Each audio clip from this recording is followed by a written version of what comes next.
On this week's episode of Strange and Beautiful Book Club, we have a special guest, Erik Hanson from the Cradle to the Grave podcast. If you haven't checked out Erik's podcast, I highly recommend it. It's called Cradle to the Grave, and his description on Spotify is, "My name is Erik, and as long as I can remember, I've loved horror. Horror movies, horror novels, horror comics. My life's milestones can be measured by the genre. It's given me years of entertainment as well as countless sleepless nights. It has kept me young at heart and filled my mind with wonderful memories that I cherish. This podcast is my way of sharing those moments with you. So starting with my birth year of 1971, I will be listing my top 10 horror films of every year of my life and discussing each one in detail with a little help from my friends. Join us as we journey from the cradle to the grave." You can check out more about Erik by finding his podcast and listening to some of his wonderful episodes, or you can follow him on Instagram at Cradle2 the Grave. That's Cradle2 the Grave. His podcast is Cradle the Word to the Grave. Go check him out.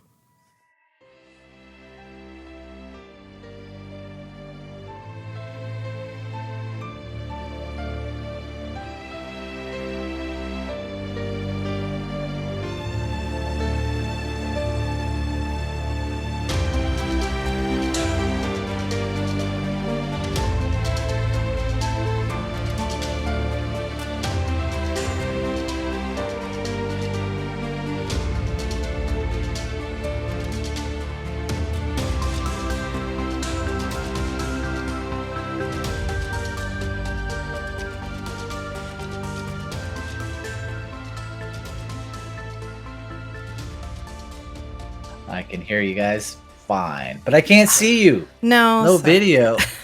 Man, sorry. We don't do that. I dressed up in everything for the occasion. Oh no, sorry. Sweatpants all You around can just here. go ahead. Describe what you're wearing. There, that'll give us all. It's a creep show t-shirt, and jean shorts. Oh, very nice. I'm actually glad there is no video. Now that I think about it. It's really, really cold here today, so I'm impressed with the shorts. Well, I live in California, but it has been pretty chilly these last couple of days. So I don't know what I was thinking. I probably need to do laundry. That's probably why. This is not Resort to the Texas. shorts, They've so. been getting slammed. Yeah. I know. The weather's crazy, man. I was just gonna say it's nice to meet you, Matt. I have already met Rachel. But yeah. How's it going? It's good. It's good. Yeah, we missed you on the Peter Proud episode. Yeah, he had the flu. Oh man, yeah. Are you feeling better? I hope. Oh yeah, it knocked me out hard for like 3 days. I have somehow since the pandemic started have escaped getting COVID. I don't know if you've have had COVID, but most of the people I know have had it. Even people that have been triple vaccinated. I did, but I tested negative. No, you tested positive. Oh, I did test positive. Okay. Yes. Okay. Yeah, there was one occurrence I tested positive, and then I thought I got one of the variants, and all the tests were negative, but it was the one that the at home test doesn't catch. Yeah. Yeah. The first time we all got COVID was actually right before my dad's funeral. So we had to do the greet everybody thing. And I was like, oh, this feels socially irresponsible. I'm just kidding. I can't get out of it. It's like the one situation where you can't be like, sorry, can't go. That's a tough one. Yeah. That's a tough one. But yeah, somehow I have escaped getting COVID. I probably just jinxed myself, though. I'm probably going to get it tomorrow. So. No, congratulations. Knock on wood. So, cool. Yeah, so I know you've listened to our podcast before. Well, you've listened to a couple episodes, the horror-related episodes. That's right. Which I'm trying to do more of. So we're doing it in rotation now. We're going to go. I appreciate it. Yeah. Yes. You do the Forever Night episodes too, which I guess that's horror, right? That's a vampire. Yeah, it's horror. It's TV. I have not watched any Forever Night episodes though. I probably need to. Not ever? I know what it is, but I've never gone down the Forever Night rabbit hole. Well, Matt hadn't either. So he's experiencing them for the first time. And I'm experiencing them for like What year did that come out? 1993 was the first season. 92, I thought. Well, 92 to 93. Okay. And then the movie, the made-for-TV pilot, which has Rick Springfield in it, was 1989. Rick Springfield is in the pilot? Yeah. Now I definitely have to watch it. Yeah, Rick Springfield's the titular vampire character. Come on, man. The movie's a whole different vibe from the TV show. Yeah, they redid the pilot. Does he try to bite Jesse's girl? I mean, no. I hope. It's funny, actually, unintentionally funny. I'll definitely check it out. Yeah. For sure. All right, so you generously watched The Wisdom of Crocodiles for me. Wait, I watched a movie called Immortality. Oh, did I mess up? Immortality is such a dumb title. It was like the U.S. release. It was. Of the movie. And you can't even search for it. It's like, oh, you mean this like Chinese drama? That what one? What was the reasoning behind the switch of the title? I don't know. I think they just thought American audiences were too lowest common denominator to appreciate Wisdom of the Crocodiles. Too shallow. I don't know. Wisdom of the Crocodiles is a cool name. Yeah, I would have gone to see that movie. If I saw a movie called Immortality, I'd be like, meh, I don't know. What's that? It's a cool band name too. Like, I'd go see a band called Wisdom of the Crocodiles. Like, hell yeah, I want to see this band play. Yeah, and it's the title of Immortality? Blah. Yeah, it's dumb. It's like that television show called Forever. Do you remember? It ran for like one season, and it was literally called Forever. Forever. Like Spend some time on the title, people. Come on. I can't Google it. I can't whatever. I have to put like Forever TV show and then an actor name, and then they're like, oh, that. Otherwise, they just anyway. Which the main actor's name is pretty distinctive, so it's easy to search. Yeah. But I did watch Wisdom of the Crocodiles. Yes, I did. You asked me to. Although you first asked me to watch Near Dark. Yeah. And man, I wish you would have stuck with Near Dark. Sorry. I thought about it, and then I thought, he's seen Near Dark, so I know you're going to love it. This is true. So I kind of wanted one that we could. No, I'm kidding. Not just both be like, this movie's so great. It is so great. I know. I've never heard of this film before, and I'm a huge vampire fan. Like, my favorite. Up there with Rachel. Yeah, my favorite subgenre of horror is vampires.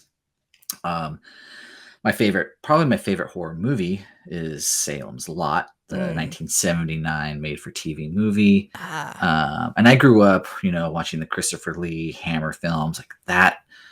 For whatever reason, vampires just stuck with me, and I know but there's so many crappy vampire movies out there. Oh, yes, there are. So it's like a love-hate relationship with vampires. I love them, and then I hate them. Yeah. Well, I hate the movie. I don't hate the vampire. Let's put it that way. That's true. Yeah. But I didn't hate. It's this an movie. execution. No, I really enjoy this movie, which is why I wanted to see your take on it. This was a direct-to-video release. No, actually, I think it came out in the theaters in the U.S., but it came out like the same year as Blade and John Carpenter's Vampires. So I think they thought, oh, vampires, they're big right now. That's fine. And Jude Law was completely unknown. So they released it, and it made, I think, $12,000 in theaters countrywide. Understandably. Now it sounds like you've done your research. Is this Jude Law's first film? It's not his first, but it's relative. He's unknown. He's so young. This is pre-talented. I know. Mr. He's like Ripley. little baby Jude Law. It's like, oh, look how little he is. Yeah. He's like 12. He actually got his role in Talented Mr. Ripley from this movie because the wife of the director of Talented Mr. Ripley directed this movie. Okay. So he was like, oh, who's that? She's like, oh, that's Jude Law. And he's like, well, I must have him. I must have him in my movie. Don't we all say that when we see Jude? Yes. I must have him. Yes. We definitely do. All right. So I know you've listened to a couple of our episodes, which I was leading into, but we kind of talked through the synopsis, not to get through the synopsis necessarily, but just to remind us of all the stuff we wanted to shoot the shit about. So I'll just go, and if you want to interrupt me, please feel free, and then just rant as needed.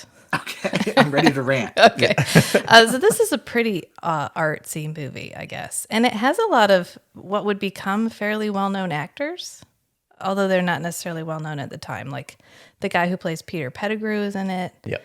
The guy from the Pirates of the Caribbean. Yeah. I should have looked up their real names. I just remember them as he's and Norrington from the anyway. So they're in it, but they're all everyone in this is relatively unknown. The only person I think who didn't go on to do other stuff is Ann Levels. Who did she play? She plays Ann Levels is the character's name. Oh. Her name is something very hard to pronounce. And why didn't I know? She's the main lady in the we don't use her name a ton. For whatever reason, I forgot what her name was, but I wasn't she in the Seinfeld episode or something? She's in she was. I think Matt's looking it up right now. She's in a fair amount of stuff. I think she was in a Seinfeld episode. Yeah, but she looked familiar. Yeah, she certainly didn't go on to be in Harry Potter. That's what I'm stabbing at here. No. Like some of the other characters did. But it's so funny, like I do my own podcast, and I've been going through the 70s, and whenever I watch, a British horror film from the 70s, there's always somebody from Harry Potter. Oh, yeah. In those old horror movies. I think every British actor just queued up and they were like, okay, you're this guy and you're that guy and you're that guy. Even if you only have 5 minutes. It's Dumbledore. I just watched Orca. She's been in... so the actress that plays Ann Levels is Alina Lowenson. She's Romanian. But she's been in 108 things. Oh, geez. Wow. Well, it includes music videos. Apparently, she's been in a bunch of music videos. Well, she's been in movies and TV as recent as 2018. Well, that's good. And she has new stuff coming up. Yeah. She's good in this. She doesn't sound Romanian. I think she sounds French. I enjoyed all the performances in the film. Yeah, I don't think that's where the problem lies. It's not the performance. It's one of those movies that the more you watch it, the better it gets. Yes. But there's a lot of subtle stuff. Yeah, you have to get past the first viewing and then convince yourself to watch it again. And then you're like, okay. It's like your first beer. You hate it at first. But then after a while, you're like, oh, it's not too bad. You know what? I think Rachel, I was actually going to suggest to you that you have Eric watch it a second time before we talked. Look, I got once, okay? I didn't want to push because there's so many things after the first viewing. You watch it again, it's like, okay. Those were all like foreshadowing. Now, I'm not going to say I will never watch this again, but the odds are low. And I did actually read the book too, which I told you the book is terrible, and it is. Oh, yeah. This character is a footnote in the book. He's in like 2 chapters. We see him 2 or 3 times. He's like a mechanism for introducing the character of Stephen? The vampire? Yeah. He's in the novel like briefly? Briefly. Like he starts out at the beginning, it's about him. I was like, oh good, I'm ready to read this. I want to know more about why they put all this shit in the movie. And then we meet Inspector Healy. And Inspector Healy has this like 6-chapter dream where he's on trial for the failure of the British banking system in the 1980s. And I was like, okay, well, that was like a horrible novel. That was a narrative choice. And I was like, well, we're going to move on now. No, he like decides to go investigate to see whether his dream was accurate. So we just roam off in the direction of what caused the banking collapse in the 1980s in the British Kingdom. And I was like, what is happening? And then somewhere around chapter 15 or 16 is when Stephen starves to death. And then there's that's half the book. And then the whole rest of the book is just Inspector Healy, like going slowly insane as he's trying to figure out what's wrong with the British banking system. It's like, okay, well, I'm glad that somebody read that book and thought, okay, I'm going to make a movie out of. Yeah. What was the name of the book? The Wisdom of Crocodiles. Oh, okay. Yeah. Right. So the book was named Wisdom of the Crocodiles. Right. So we open with an opening monologue, which is, we use it again at the end. And it's about him falling out of the tree. And he which just is our metaphor for him, the fact that he's holding on because he's absolutely just terrified to let go. So right. But the longer he holds on, the more exhausted he gets. Yeah. No matter how painful it is to hold on, letting go is even more terrifying. And there's a car in the tree, which reminded me of Jurassic Park. Yeah, it is a bit Jurassic Park, which he did. And we have all of these hints that he is extraordinary or supernatural. But we do not like ever explain any of it. Right. And the first time you see this scene, you don't know that he's not human. Right. So, that's weird. There's a car in the tree. And then we don't really get any references until much later that, like the fight scene. And, oh, wow, he just beat the crap out of these guys. Yeah. Like, no problem. And somehow can chuck... Did he chuck the car in the tree? Did he drive the car into the tree? They don't... I know. We never get any answers for we don't. why the car is in the tree. Although I love how they're like, why is there not more blood? Why does everybody seem to just intuitively know how much blood should be at a scene? So we find out later that his girlfriend was in that car. Right. Yeah. His fiance was in the car, and they know that, and they know that that's, but there's always that person in vampire movies. It's like, they're completely drained of blood. Like, how do you know? You gotta have that scene in there. It could have pooled somewhere else. Anyway, it's one of my pet peeves is the like, why is there not more blood? Well, how do you know? I don't know. Have you seen a car like this in a tree before? And you were like, last time there was a lot more blood. Also, he's allowed on this scene. He's just roaming in. He just walks up. Yeah, he walks up and they're like, oh, hey, sup. Yeah, he just happened to be close by to the middle of the woods. Well, they're trying to get this car out of the tree. I don't know, it's funny. And then we get the like, everybody else reacts to it almost falling, and he's just standing there like, huh, cool. Think it's gonna fall on me? Just like standing there. Yeah, and then we get his sketchbooks, which his sketchbooks are my favorite hint. My favorite, like, we don't get a lot of how old is he, how often does he have to kill people or anything like that, but we get this collection of sketchbooks. And every time we go into his little lair, we get a better view of like how many of these little sketchbooks. And there's a lot. There's a lot. Does he make these sketchbooks? Does he buy them somewhere? He bought them in bulk 100 years ago. Yeah, he bought like a crate of them. What happens when he runs out? He's like, God damn it, this sketchbook doesn't match all the others. The bookbinder that made these passed away. I'm going to have to get a new shelf. Some pretty good sketches, too. I like the art. Yeah, he's such an interesting character because we're supposed to see him as enigmatic.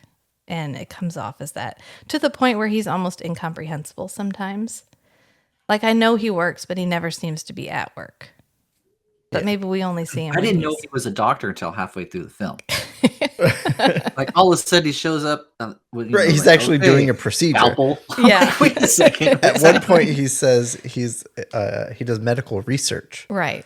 When he feels like it. When he feels like it. Well, when he's got the time. In between seducing women. He's like, oh, that's fine. And he saves the woman from the train. That's the first thing he does after he kind of comes back to real life. Which I don't think we get any.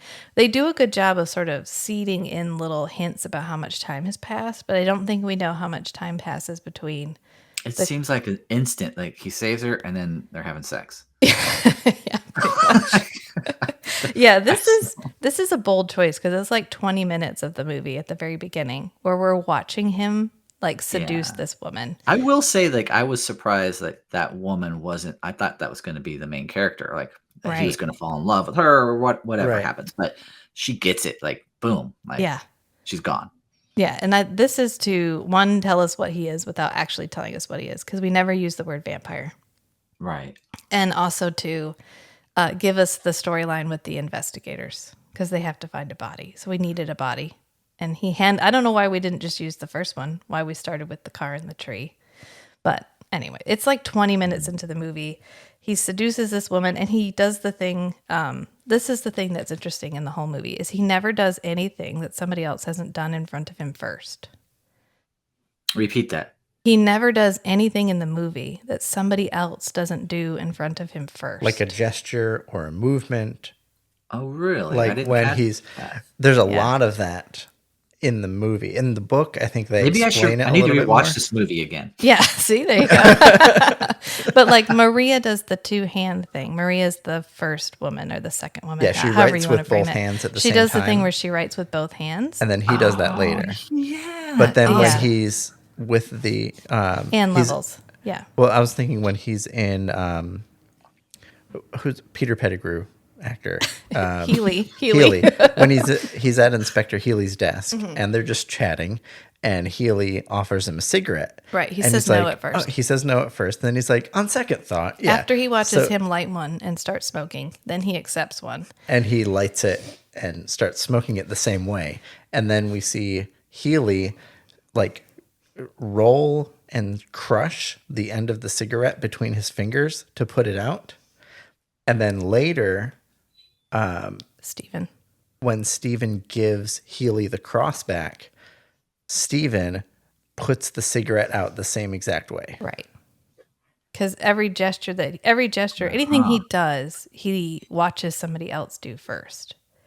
Which he even says, he's like, I have to pay attention to everything all the time, and it's exhausting. I need to pay more attention to this movie. You were distracted by Jude Law. I get it. I was. You know what else I was distracted by? Was there's no vampire fangs. No, none. See, I need my vampires to have fangs. You're like, look, I got a checklist. Fangs are on it. that was one of my problems.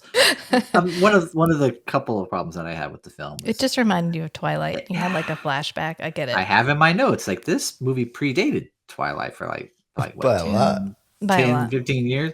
Yeah, even the book it predates. Yeah. No, like,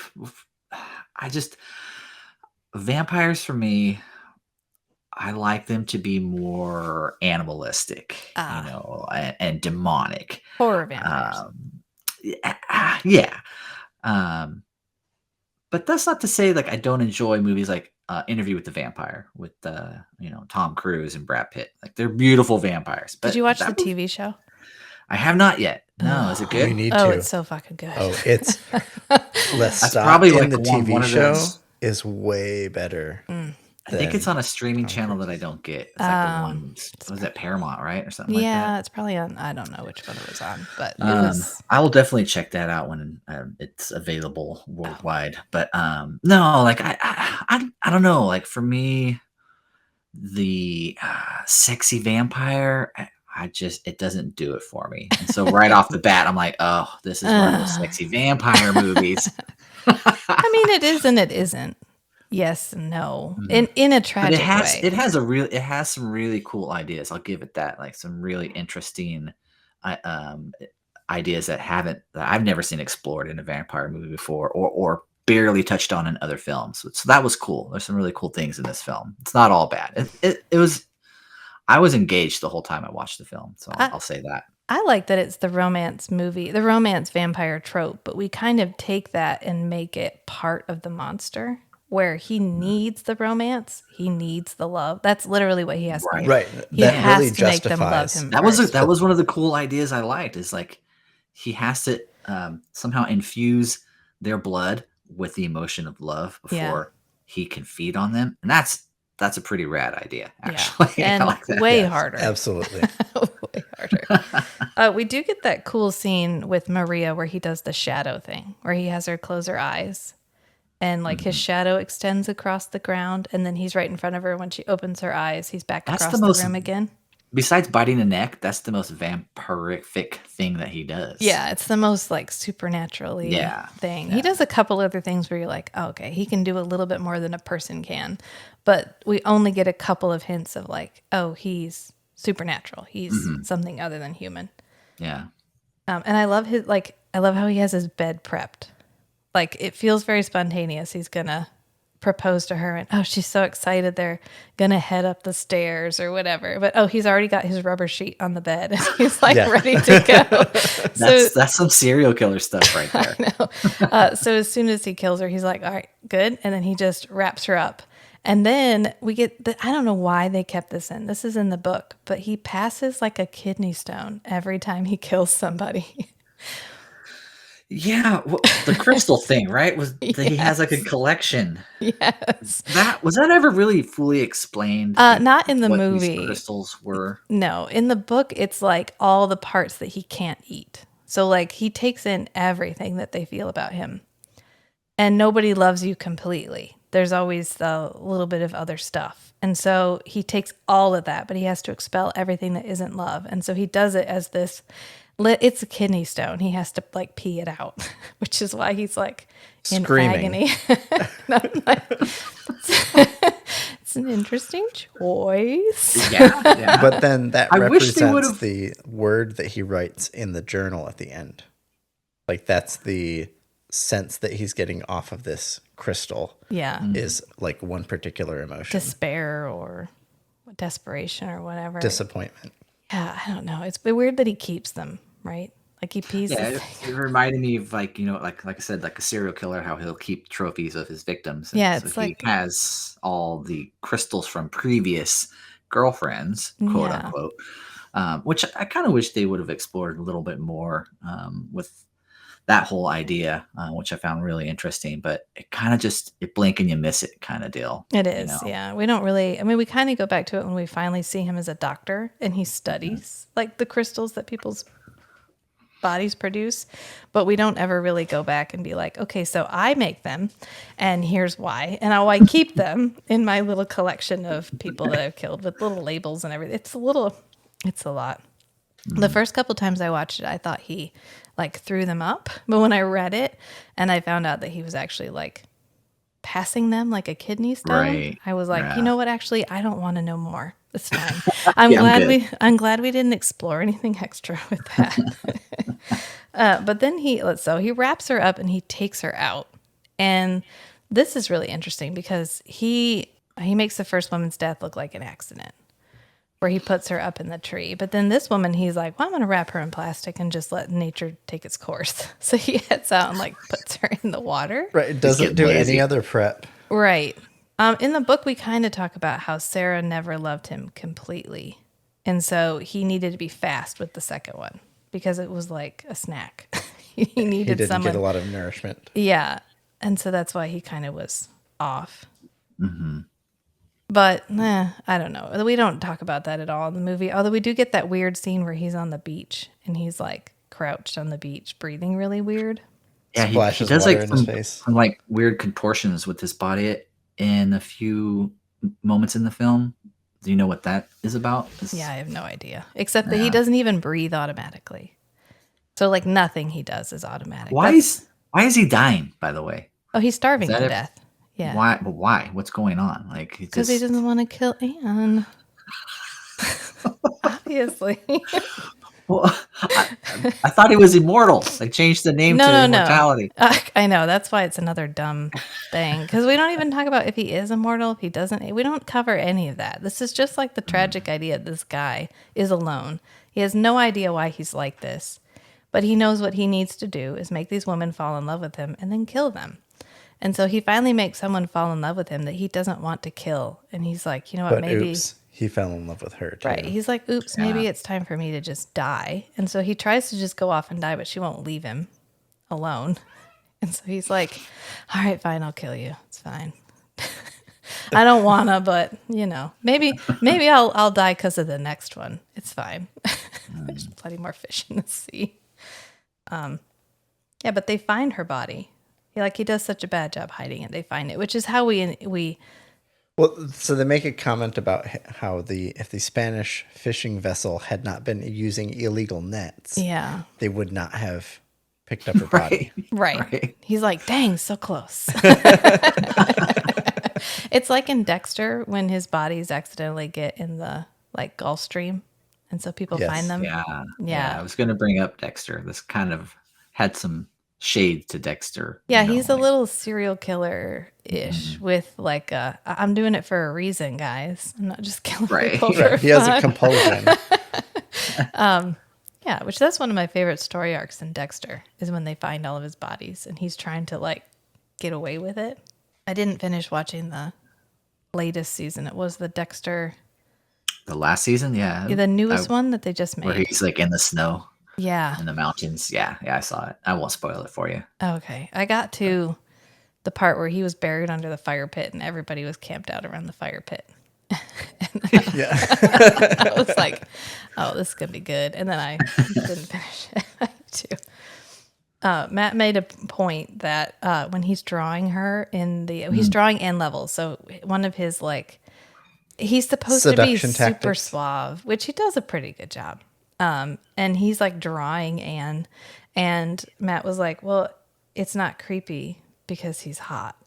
Like, right. There's a dividing line between creepy and like eccentric. Mm-hmm. And if you're very physically attractive, you're just eccentric. And ooh, that's interesting. You're a man of mystery, whatever. Right. I mean, like, but if you're a guy staring at a woman, sketching her, and you're not a hottie, you're that creepy guy. Can you picture, like, okay, so what if the scene had like Steve Buscemi doing the sketch? You know, and she's like, "What the fuck?" It's a totally different vibe. Call the police right away.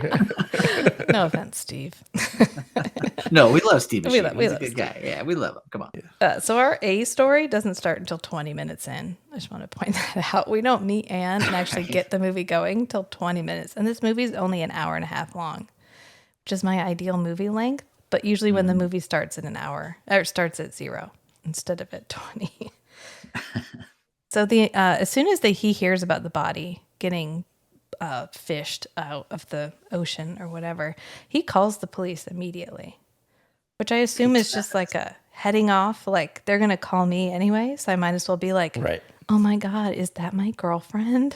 She's been missing. How did this happen? Weird thing. I'm wondering if maybe that's her.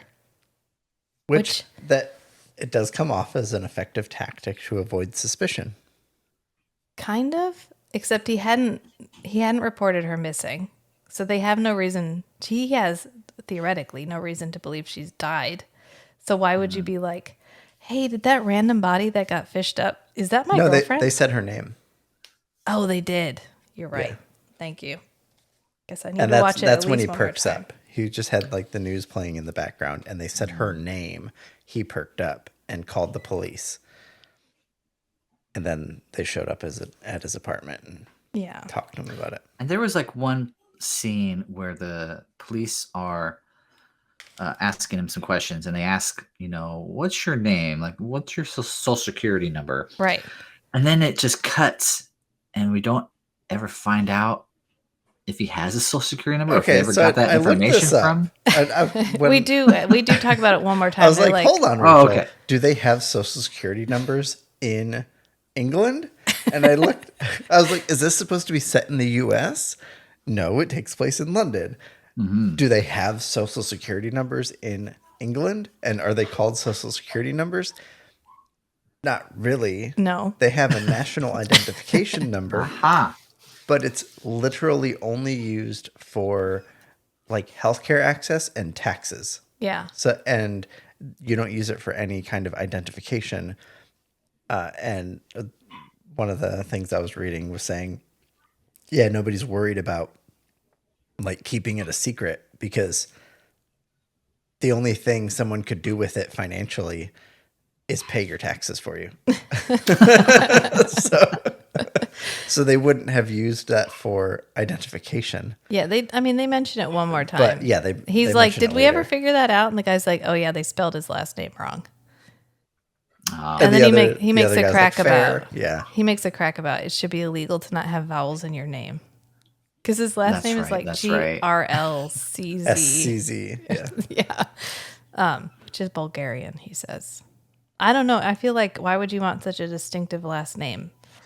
If you're literally murdering women every 2 days. You want to be like John Doe. I know. I want to be like Steve Smith. That's just some generic, like Immortality. You can't even Google me. I'm everybody. Right. There you go. And I like the witness they bring in, the guy who's talking about the truck, the old man, who's like, yeah, that's where I'd hide a body. He's like, wow, that's a great idea. Thanks for the tip. He's like, man, there is quicksand out there, suck you down in 20 minutes. He's like, it's a good idea. He's just like, props. That was a good idea. A good place to put it. And then he's just complaining about the price of those vans. He's like, oh, they're just like a transit van. I don't know why they cost so much. I always love a blasé secondary character. And then we get kind of a hint of timeline because they've been dating, Ann Levels and Steve have been dating by 3 weeks. By the time they start like heating up the investigation about him, because this is when they go to that dinner where he's flirting with her friend. Oh, yeah. I forget how they indicated time was passing.